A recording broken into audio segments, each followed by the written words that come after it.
So in F124, you have got to look at scouting. That's going to be a really good one if you are not going for the absolute top of the top. So if you're starting on the lowest team, the lowest rated, the lowest engineers, then scouting is going to be very important. So the way that you do this is if you go all the way to the bottom, you'll be able to see the staff, and then you'll be able to see the binoculars that will have the scouting option. So there is obviously, if you right stick in, they will give you a little brief detail of your scouting reports. And as you can see, we've got the scouting team. So to make it bigger, then obviously you've got to put a bit of extra money into it. So you can see change this team size, and then you'll obviously have to go and get a scouting partner, and then also the scouting department as well will have to be increased. So you can do that within the facilities option. So you can see it will cost 2.9 million and it takes 76 days to upgrade.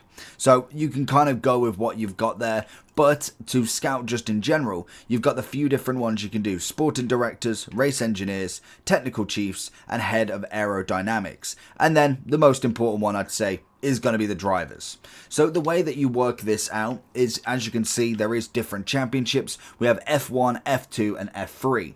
Now, obviously, this game is solely designed around the F1, so it is potentially bringing people from the F2 who are currently there and bringing them in, because obviously a lot of these people, ages is that matters. You have to be at least 18 before you can drive, as it shows you on the bottom right there. This driver cannot be contracted to race in the F1 until they are at least 18 and have competed in at least 2 seasons of F2 and F3. So what you want to be doing is, any of these drivers, you want to be scouting them and checking that they are currently racing, so that once they hit 18, they can get straight on into your team potentially. You can also go for different people in F1 still. It's not completely out the budget. So for instance, as you can see there, patience for negotiation is very high. His attitude is not interested, but you could still throw a scout in there if you really wanted to. Obviously, when it comes to him, it might not be the best option. Like, there's not going to be able to scout everybody, but you can always check back to see if that does change. So obviously, if we go for somebody who is going to look for a person, so for instance, we're scouting here at the moment just to see what he's all about. 16-year-old from Singapore. He's in the F1 currently, but he does need to obviously get into the F2 and F3 as well. So you can do this for multiple people.